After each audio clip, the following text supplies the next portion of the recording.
into the Zoom, please, as you're coming into the Zoom, please mute yourself. We are getting ready to get going with the Herberts. Good evening, good evening. Into the Zoom, please. As you're coming into the Zoom, please mute yourself.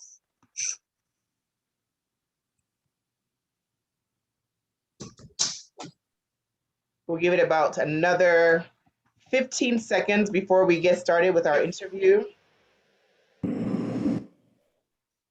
We'll give it another 15 seconds or so before we get started. But as you're coming into the Zoom, good evening. We welcome you all. Please remember to stay muted. Please remember to stay muted. We want to make sure that we have optimal sound as we talk to Brani and Sisfumi. Come on in, but mute yourselves. Good evening, everybody. Come in, mute yourselves. Thank you. Thank you. Oh, we lost your, where did Brother Nee go? He just stepped out. I was gonna say, he ran away already. Come back. I'm sorry. I had to attend something very quickly for my daughter. No problem. I get it. Trust me. I completely understand. All right. I think we can get started. And as people come in, they'll join us and have a chance to listen to you all. So first of all, let me say welcome to everybody. Welcome to those of us who are tuning in live and those of us who will be catching the replay. My name is Faola Butler. I am a member of the Jesus House Marriage Ministry, One Flesh, and today we're coming to you live with another edition, another episode of our Real Life, Real Stories series. And we are featuring the Herberts today. And we want to say welcome to you, Brother Nee and Sisfumi. Thank you for joining us. Thank you. Thank you for joining us. How are you both doing? Good. Very good. Thank you. Okay, very nice. So let's get started with just the basic questions. Tell us a little bit about yourselves and let's put a little twist on it. So Sisfumi, I want you to introduce your husband. Tell us who he is, maybe what he does, where in Jesus' house he is ministering, and maybe his favorite food. Anyway, this is Omani Herbert. He's a lover of God. He loves his family.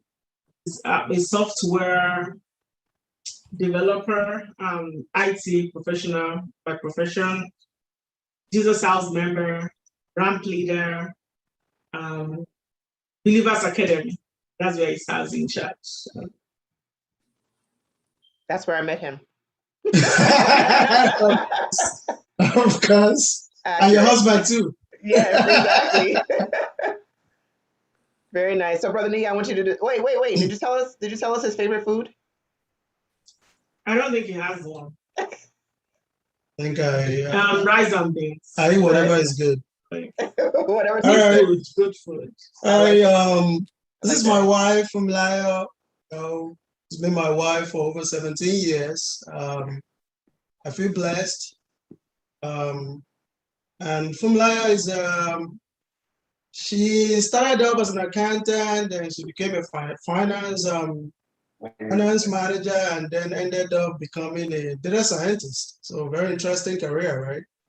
Yeah. So and then she's the head of the department for Joyful Mothers and Church. And Joyful Mothers, what do? They're the ones that take care of pregnant women, from the time of conception through delivery, basically. And her favorite food, I really don't think she has one. But I know she loves mama. That I know.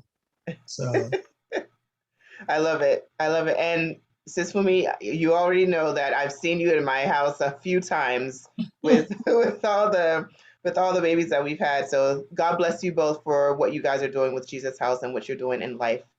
You guys have truly been a blessing to myself and my family, and I know that people share that same sentiment across the church. So thank you.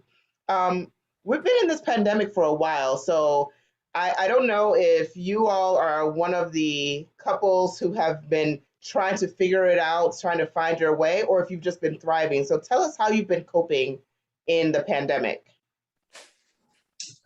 I guess you'd say we've been able to figure it out. So initially, I guess when the pandemic started, he started working from home, but I had to go to work every day because of the nature of my job. But at the peak of it, I was home and the kids had to stay home to do Sorry. school. Sis, for me, hold on 1 second. Okay, thank you. Thank you. I think now we are both home and we go work from home. And the kids are on holidays, they'll be going back to school. But at a point, we had to make a decision to let the kids go back to school. Yeah. Because one of my son didn't really like the virtual environment. So we just had to make a decision. And that means we had to drive them 30 miles one way. They go to school in Hornet. We had to drive them in the morning and also pick them up in the afternoon. Oh, wow. Which was not easy, but we were able to pull through. Yeah.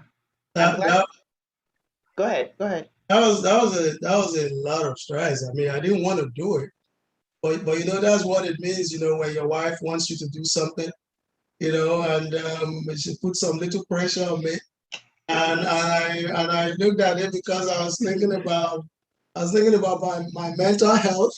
Getting up in the morning and then going to Albany, 32 miles or 31 miles one way, and then coming back and then having to settle for work. But I mean, it ended up being a very good decision. And that's why, give it to her, asking them to go back to school at that particular point in time.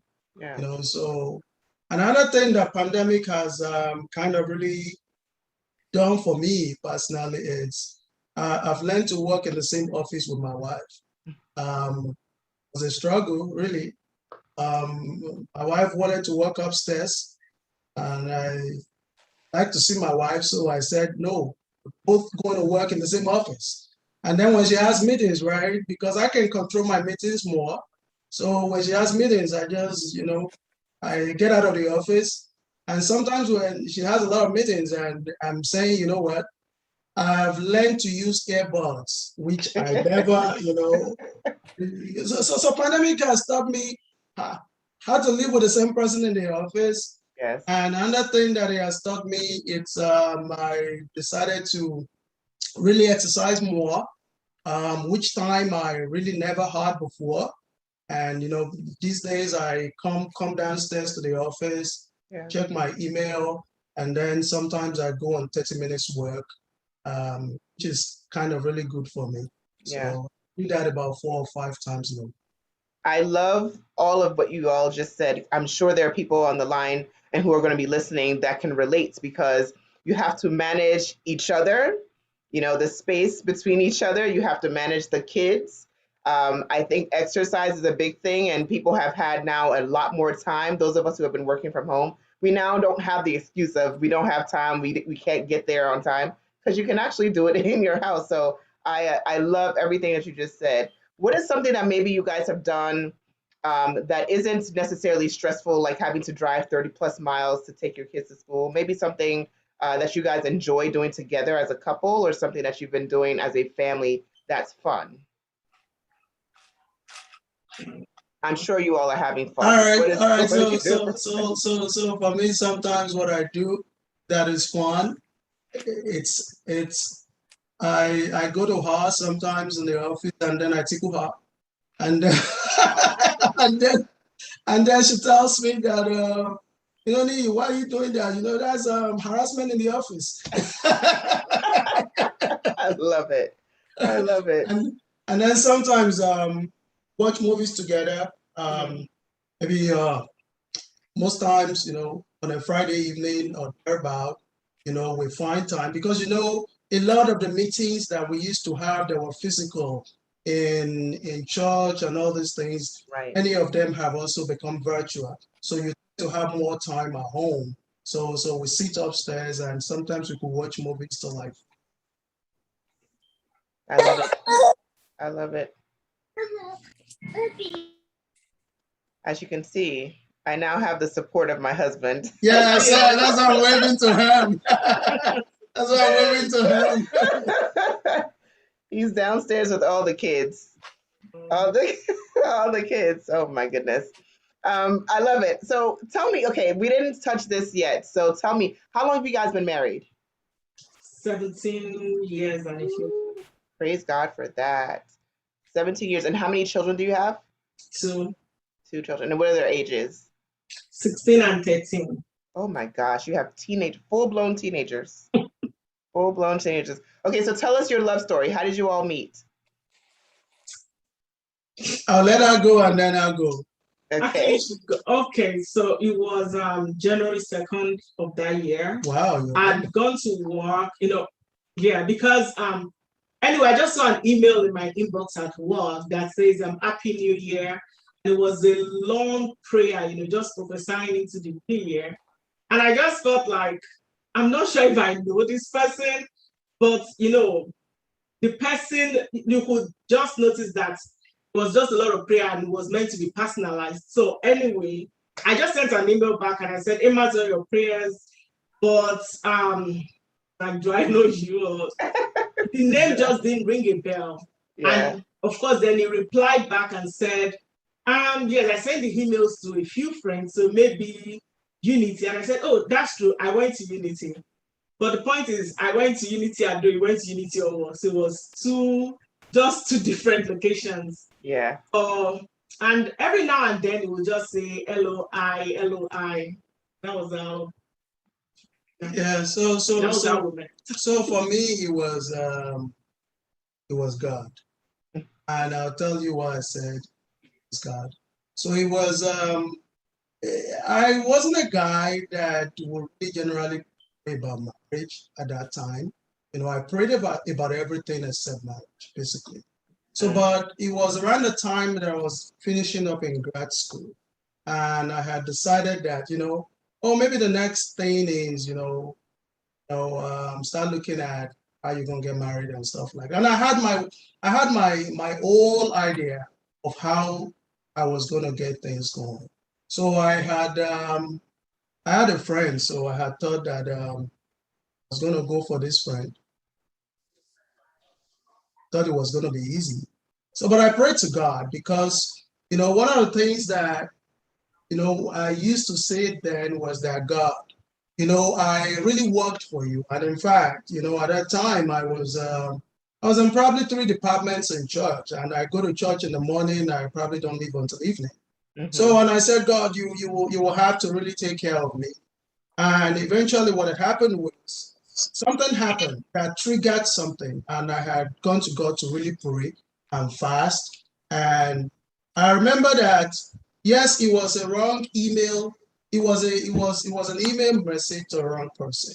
Well, not to a wrong person, but I knew who I was sending the email to, but eventually it ended up in and eventually, became friends. And I remember that one day I had just finished some prayer and fasting, and I had asked God for peace and things like that.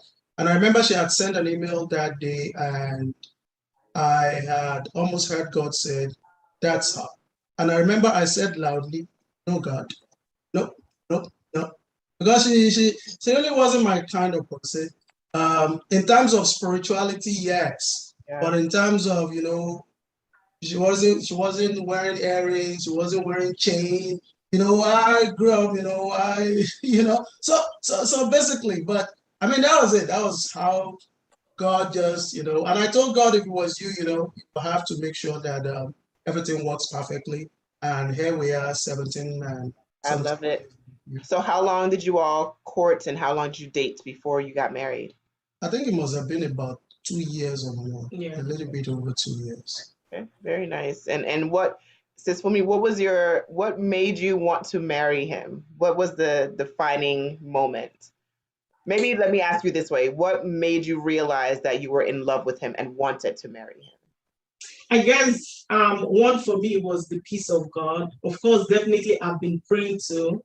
And, like I've had people that had come to me And there's just that clarity of God telling me no. And God told me that when the right person comes, He said you will have peace and you will. Like, it was an instruction that I heard so clearly that I can take it to the place where God told me that thing, back in Antony Village, my church there. So eventually, when we started talking and we started getting serious, I just started praying, and there was just that peace, about it. Despite, I had just 1001 why I would just not go ahead with it. But I just had peace, every time it occurs to me, or every time I'm just praying about it, just trying to tell God that, but there was one thing that was really, that I just felt like that was one thing that was really holding me. And, the Holy Spirit just led me to somebody that I knew. She's somebody I respected so much when it comes to her prayer life. I know that she's not going to judge me. I can always be vulnerable with her. And so I remember that I went all the way to Adesike. That is where I went to school to talk to her about it. And she just told me, and I told him, I said, there's this guy. She was really excited. And I said, but I said, but what? So I said, I'm a few months older than him. And oh my gosh, she was so mad at me. So there was a couple that I really adore, in my church while I was in college. And she just said, do you know, sister? She mentioned her name. I said, do you know that she's 5 years older than I was? I was like, heck no. She said, yes, she is. Look at how they glow. She prayed with me. And she told me something, said, look, I'm not going to mention this to anyone. And I know she would know. We prayed together.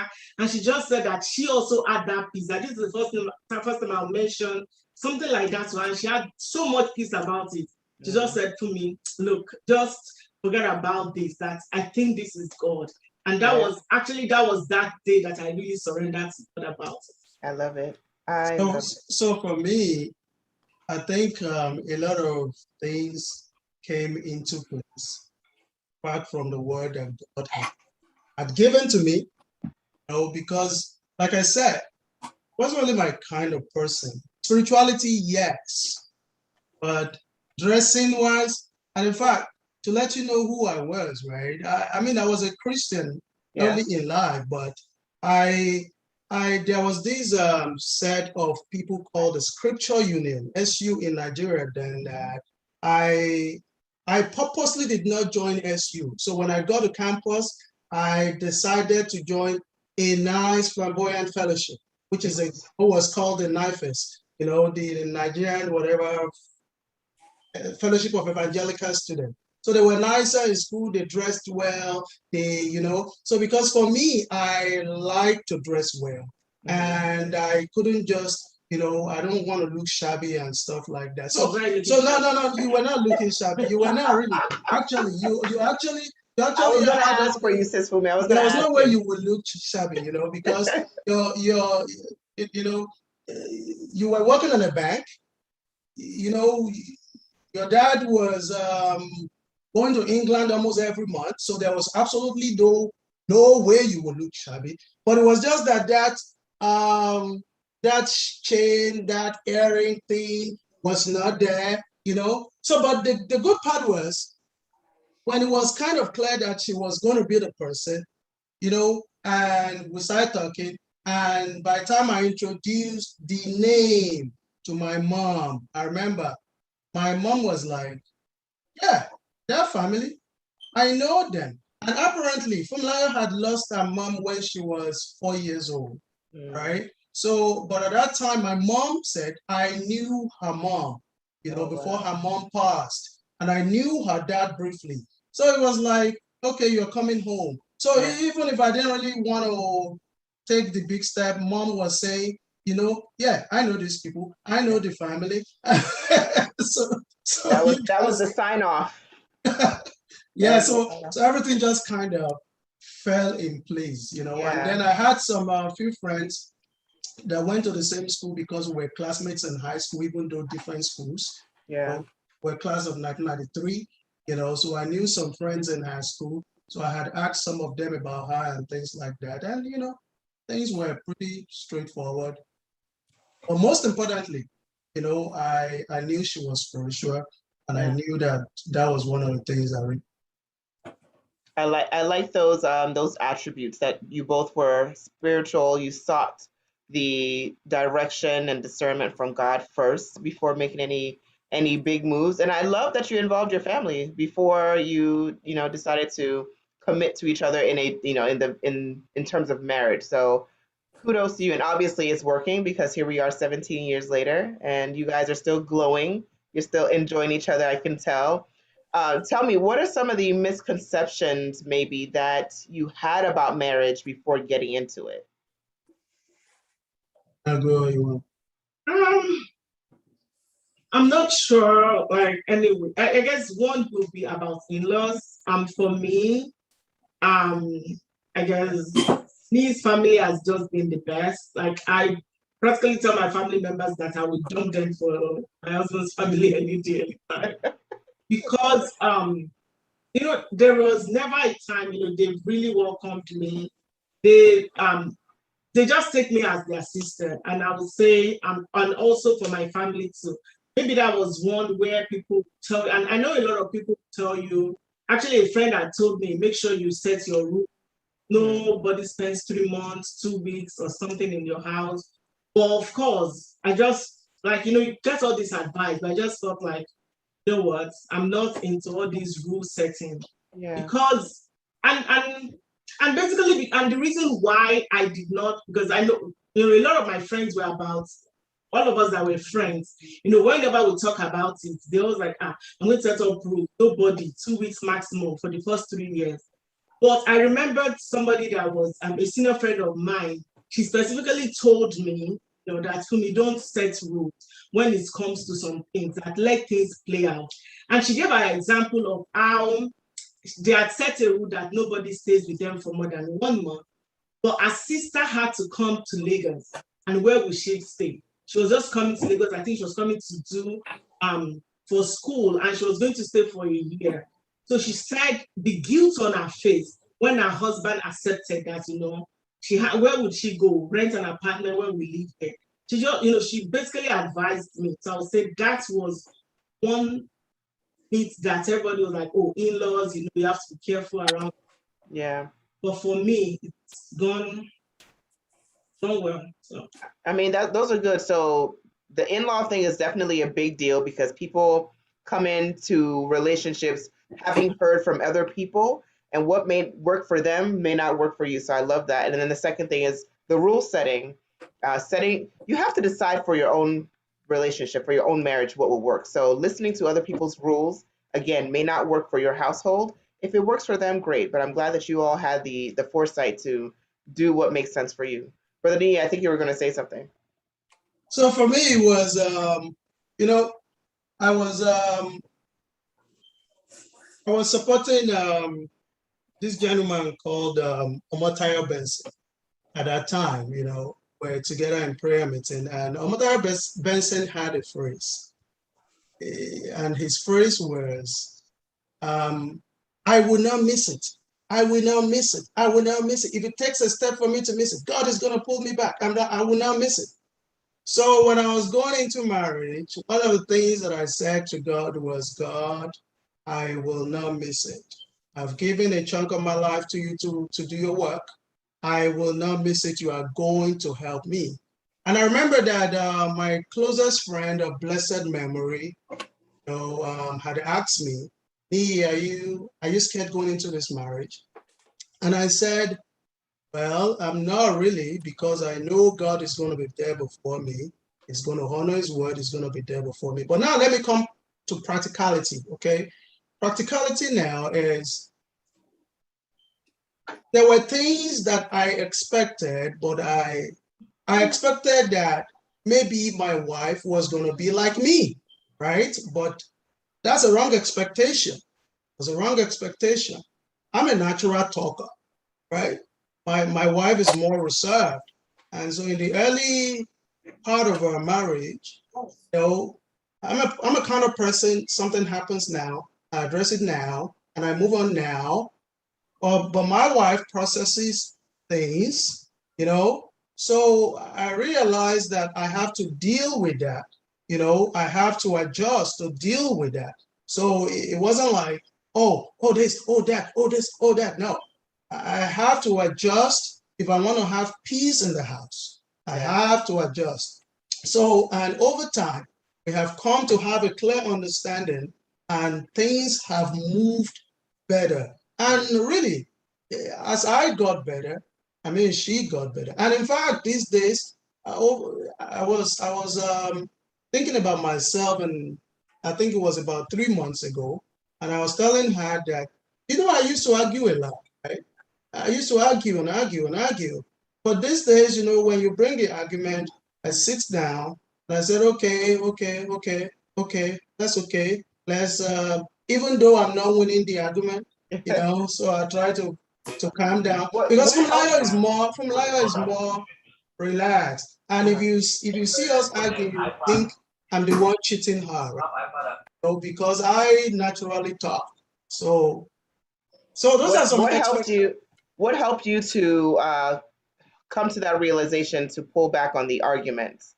Well, I guess I start looking at life like I'm getting older. We're in our mid-40s now. So if I really want to, in a few years, the kids will be leaving the house. So if I really want to, I only have one marriage and I cannot have chaos in the marriage. Yeah. So I'll prove my point, don't get me wrong. But if my point keeps going on and on, then I'll pull back. Yeah. I'll pull back and I'll relax on it. I like it. You mentioned your kids again. How has having kids impacted your marriage at all, if at all? And did you have to do any major life adjustments as a result of having children? One, I just appreciate God, I don't take it for granted that our kids came, we didn't really have to go through any medical or anything. So that was nice. I would say yes, we did have to set some priorities in place. I didn't go to school here. I came here with my 32 teeth. So I was into the US. So one thing I really wanted was I wanted the best for my kids. Definitely, and with everything I've read, we realized that we wanted to keep them in private school. So, and one thing also, doing my research, while I had my daughter, I just realized that one, kids that go to early childhood centers or that go to a structured place before grade school, they are just better. So that was because my daughter was at I'm privileged to have niece. I call her mommy, like niece, big mommy here, which is his hand. So she took care of my daughter until she turned 2. But at 2, the month she turned 2, I sent her to a structured environment where she could adjust. So that's really, and at that point, I was in school. It wasn't as if we had that money. Yeah. But we had to have that discussion. And I said, and I remember that I told him that I was working, but I was making peanuts. That if it is just peanuts, I was going to send her.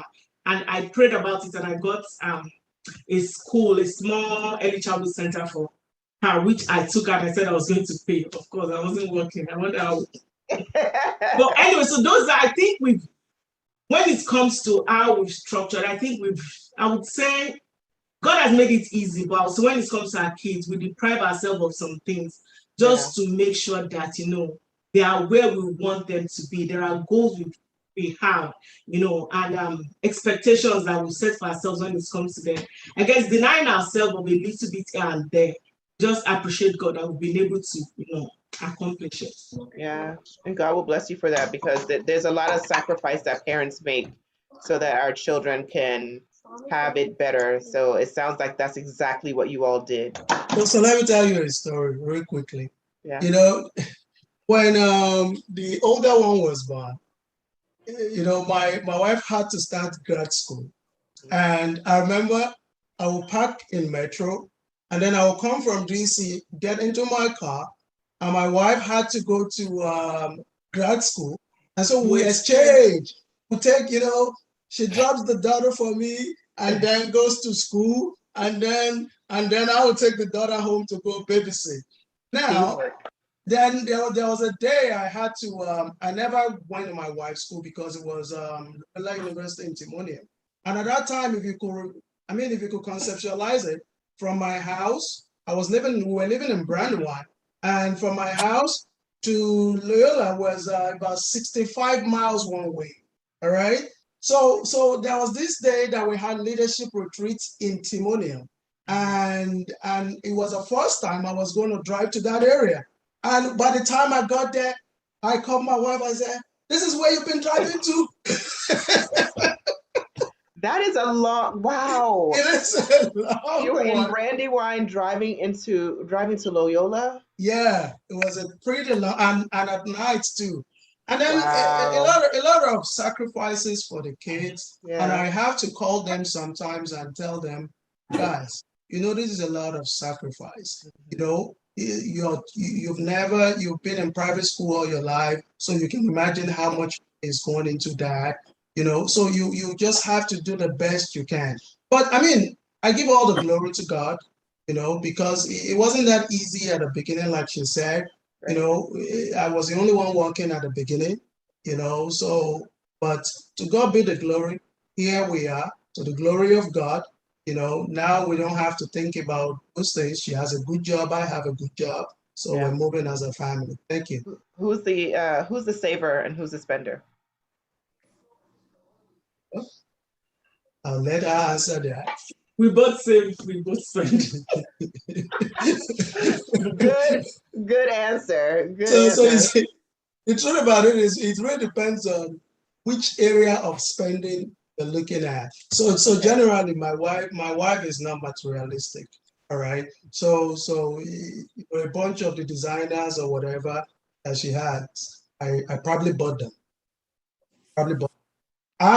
I'm designer guy. I want to everything. But the truth about it is this. My wife also spends on people, invest in people. And I spend on people, I also spend on myself. Yeah. Okay. So we both spend, but I'm a strategic, I think I'm a strategic visionary for the house. Okay. When it comes to finances.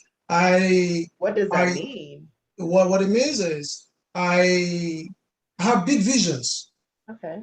All right. So and I go for those big visions. So interestingly, people say that you have to have budget. I don't have budget, but I don't have budget, but I track my spending. So those are two different things. I don't have budget, but I track my spendings. Now, generally, when I feel that I have overspent, I look at it, my personality, I really don't spend on what I don't need. So I know that. So if you see me spend, two things can happen. It's either I need it, or at that particular point in time, I have made some money and I decide that I need to spoil myself from part of the money that I made.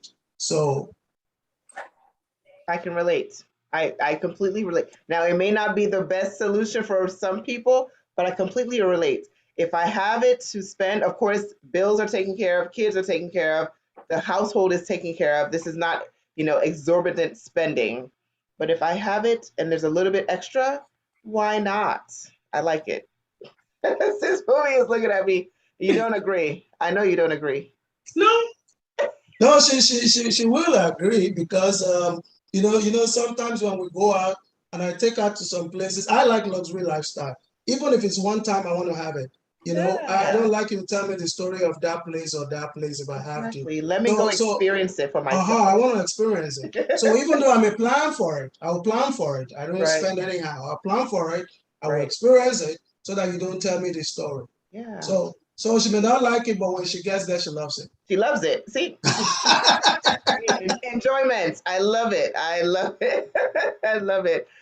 Let's talk about something really spicy here. So, of course, sex always comes up in relationship conversations, and you now have two teenagers.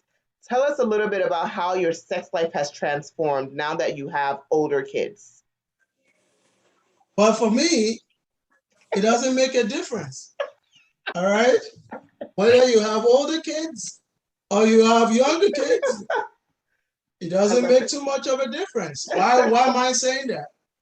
Well, I think they said for a healthy marriage, I don't know really that, you probably will need to have sex at least once in a week or thereabout if there is no distance, involved. So for me, I think 3 times. All right. And why do I think 3 times? I tell you, because sex is not just sex. Sex brings you together. Yeah. It brings you together. It makes you, it relaxes. And in fact, I was looking at some of the benefits of sex. And give me 1 second. I think so for the sake of those people that are listening. I know that you're about to teach us something. And I'm thinking it's not good, it's good. For married couple, you have the license. So it's not that you're doing it the wrong way or something. You have the license. So I think I looked at it today and I think so basically some of the things it says is it relaxes your mind. It kind of gives you a longer life. I looked at it, it was about 7 or 8 of them. I was trying to, I think I lost it on my phone or something. So, but basically it is good for marriage. Anybody can say anything about it. It is very, very, very, very good for marriage. And 3 times in a week, well, maybe at the beginning, but as you get older, maybe it reduces, to like 2 times. But I'm a kind of person that will go to my wife sometimes. I tell her, hey, you know what? We've not done 2 times this week. And my wife will ask me, are you counting it? Are you counting it? And I'll say, no, it's not that I'm counting it. Because the truth about it is sometimes you want to have it as a guy. Sometimes you don't want to have it as a guy. But for me, I feel those things keep you together as a couple, very well. And for me personally, I work in an office whereby you will relate, Shadi, you work in the lot, so you will probably relate.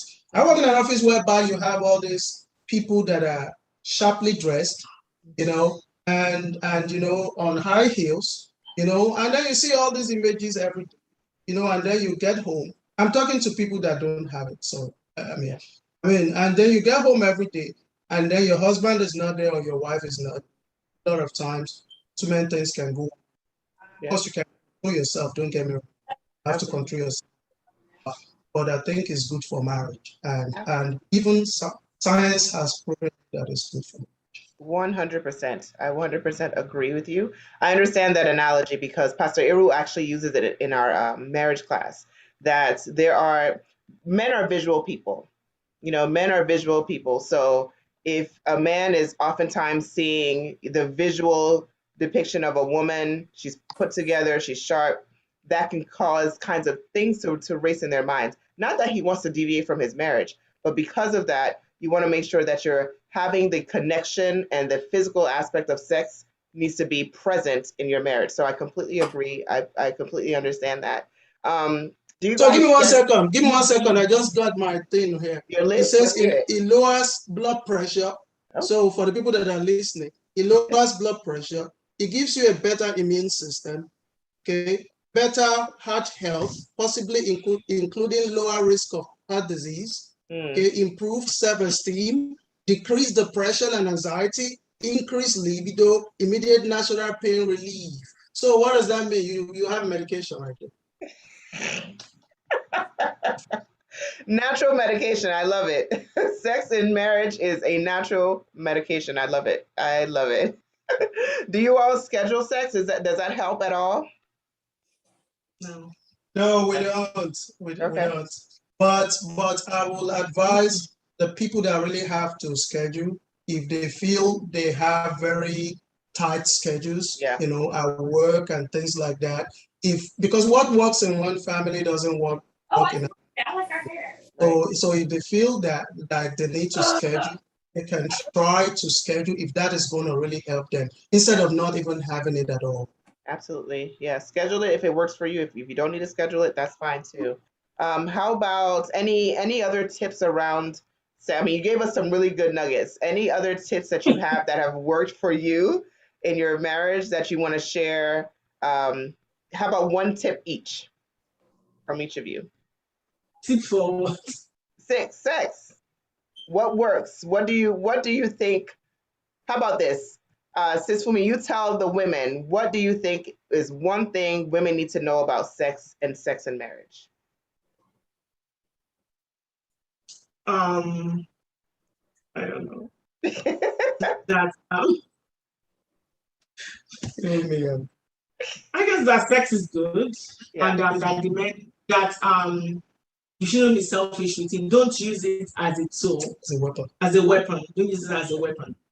That's a good one. That's a very good one. See, you do know. I love it. Bernie, one tip for men about sex. But I think you have to take care of your wife. You have to make your wife happy.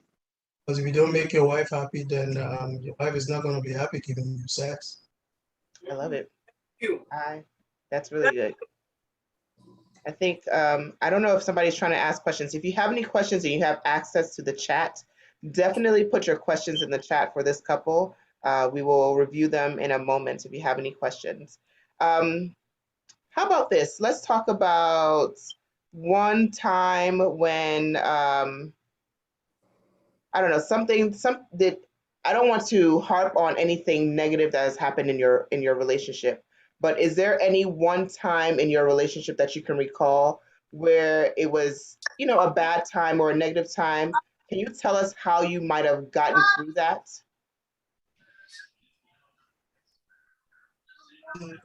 I think the one I can remember was,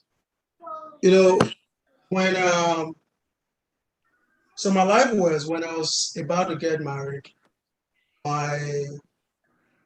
had planned the wedding for June, and then February found out that my mom was sick. So mom went here, and she was diagnosed with cancer at that time. Oh wow. So marriage preparation was going. Was thinking, oh, we canceled the wedding. My mom said no, not. We have to go on with it. So after marriage, after the wedding, sorry, not after marriage, after the wedding,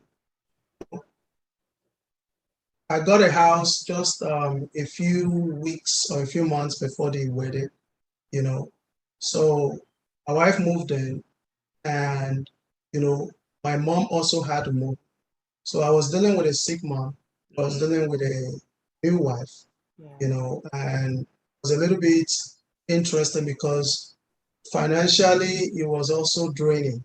Yeah. You have to remember my wife was not working, or my mom was going to get medications and all those things. But thanks be to God. I mean, at the end of the day, of course, my mom didn't make it 6 months after she did, but to God be the glory, my wife was a sucker that time. She was the one calming me down, So it was a really, really, really tough time for me. Yeah.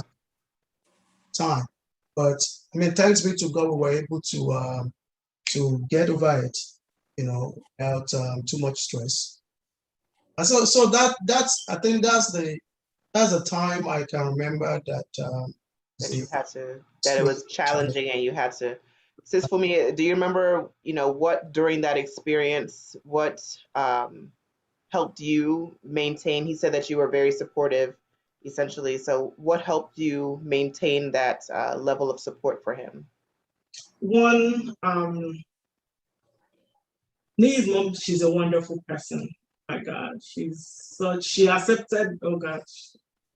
Well, I guess one thing is I always tell him that it's a privilege. I lost my mom when I was 4. And I still tell him up to today because anytime he tells me, oh, like I said, look, your mom.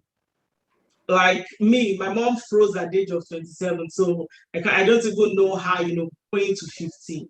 But just trying to being there and just trying to explain to him, which I really didn't, we prayed so much that when we were told that she passed, like, it was just something that I just don't believe, I just felt that she was going to make it.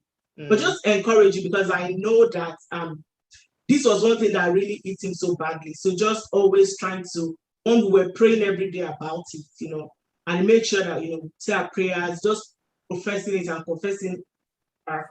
But just trying to tell him that you're lucky.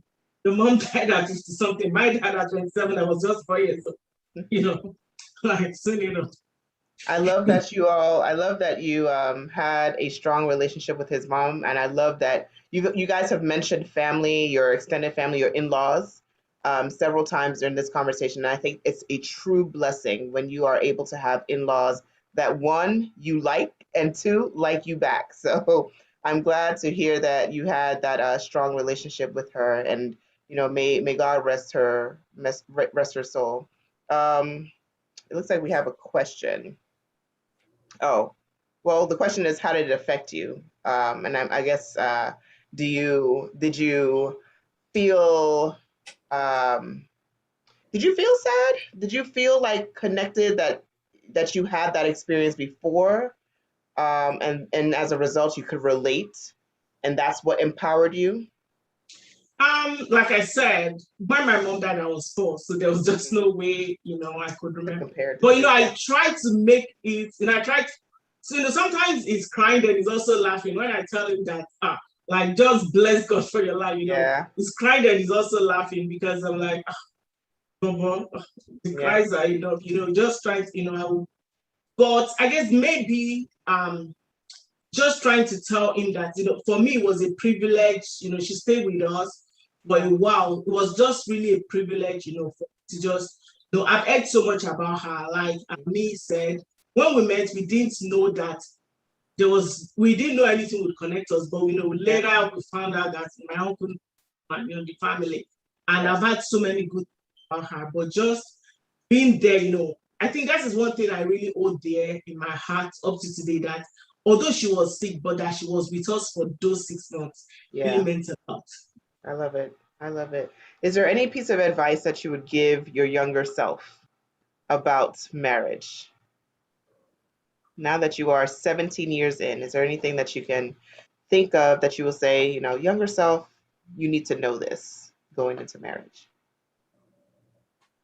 Well, I think I will give 2. Okay. And the first one is going to be prayers. But you don't have to pray 1 hour. You don't have to pray 1 hour. One of the things that I found out has stayed with us over the years, it's morning prayers. It may be 3 minutes, it may be 5 minutes, but I found out over the years has been consistent. So probably in the 17 years that we've been married, maybe we didn't pray together maybe in 1 year combined, or maybe less than 1 year, okay, in the morning. It doesn't have to be 100 minutes prayer. Yeah. But before we go out, we try to do that. The second thing that I want to say to especially young couples is, don't let peer pressure push you into what you cannot afford, because you have to understand that as you grow in marriage, you will have more expenses coming. Kids, as you grow older, you have more expenses. Probably will be thinking, I need to buy a bigger house. So you need to start planning early. Okay, so don't spend everything that you make. Don't say because Shade bought a BMW, I need to go buy a BMW. Okay, because you don't know how much Shade makes. You don't know what she does. So plan your life, gradually, and move up gradually. Yeah. My idea of life is don't move up really quickly vertically. Move up gradually. Save when you need to save. Yeah. Have kids. Are you planning college fund for them? Is it going to be when your kids are in high school that you're going to start thinking, how are they going to get into college? How are they going to pay for college? Some of you, a number of you are professionals right now that are, but the way this country works is get paid, runs back in the system. It goes in and out. And so sometimes when you tell people this is how much I make, oh, they look at you, oh, you make a lot of money, but how much of that money are you able to save because of the system? So you have to, make a lot of money, save a lot of money, and plan for the future, so that by the time you want to do some things in the future, you can easily do them. And that's the advice that I have for young couple. Don't mess up your finances, because some other people are buying the luxury stuff, and then you. Yeah, I think that's sound advice. And you said, so the first thing you said was don't let peer pressure force you to do something you cannot afford. I think you are talking about finances, but that really is applicable across the board. Whether it's finances, lifestyle, costing your prayer life, costing your relationship with Christ, all of the above. Do not do anything that you cannot afford, and you cannot afford to lose that relationship with Christ. That is the one thing that you need to keep in mind. Sis Fumi, do you have anything to add? So definitely prayer, spirituality. One cannot take God away from marriage. He's the creator of it. That's right. And one thing about, like, I love God so much is I can be myself. I'm telling you, like, I don't have to pretend. I'm just always open. That is one thing. The Holy Spirit will. Don't depend on yourself. I would say my younger self, don't depend on yourself. That is just one thing. Maybe you're single or you're just getting into marriage. Let the Holy Spirit lead and guide you. The Bible says that the Spirit of in you wants to give your life to Christ.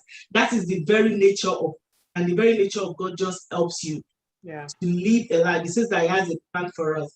And I think another thing is the word Pastor Gandhi always uses when it comes to marriage: homegrown. Homegrown. Keep it your home. What works there? And homegrown. Just make sure that everybody is doing this. Doesn't mean it's going to work for you. And while it doesn't work for people, I will just work for you. Just have a better understanding. And sometimes little things are not worth fighting for. There are people I just, when I talk, like I have a few friends that, when we talk, and I have, people that are younger than me, and I just say, it doesn't really matter. These are just, like Lee will say, Kodopo is not, as long as it's not going to give him millions, doesn't care. So, but just homegrown. Yeah, I love it. This has been fantastic. So we're going to go into the last part of our session together. It is called Rapid Fire, okay? And so what I'm going to do is I'm going to ask you a series of questions, and I want the first answer to come out of your mouth. You guys can answer at the same time if you like, or you can take turns, whatever you choose. But I want your first answer. Don't think about it. Just give it to me. Ready? You ready? Okay. So who is the better cook? My wife. Okay. Who is more strict with the children? My wife. That's surprising. Yeah. Really? My wife is strict with the children. I am too, but she's stricter. She's more strict. So am I. I think people can guess that. Between Brandon and I, they'll look at me and say, okay, that's the strict one. And it's true. Okay, who is more spontaneous? Me. I would have said the same thing. Who said I love you first? Me. I love it. Who wakes up earlier? Oh, my wife. Okay. What time do you usually wake up? I think I've changed. It used to be 4:30, but now 5:45. Oh my gosh. You used to get to work at 6. Oh my God. So who usually drives the kids in the morning? Me does the morning run, I do the afternoon. Got it. Okay, because you go in earlier. Okay, got it. Who is always late? Who's later? My wife. How? She wakes up the earliest. How are you late? Oh, late to work? Well, late. Who's usually the one that's dragging behind? Who's late? Oh, it's my wife. Is it? Okay. The answer is still the same. Okay. Who is more fashionable? Me. All right, and who is likely to get lost driving? Me? Why is that? I'm visual. Like Yeah, if I've been to a place, You remember the like I landmarks. pick things, Yes, landmarks. yes. So for me, I depend on GPS. And you get lost with the GPS? I do sometimes. Brother Nee. Oh my God. Oh my God. Well, this has been a pleasure.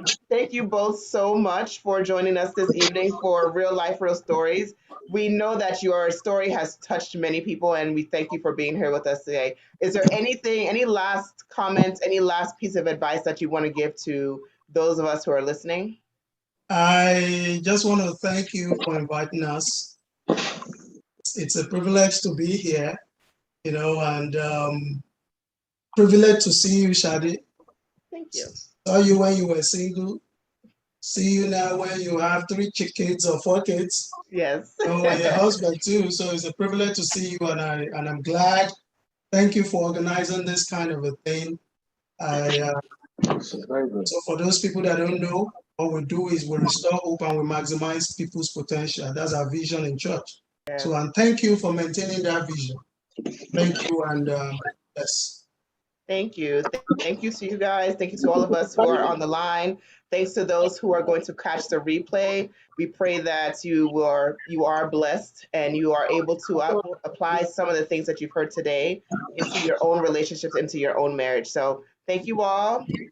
Have a good night. Thank you. Thank you. Bye. Bye. Bye, everyone. Bye. Bye.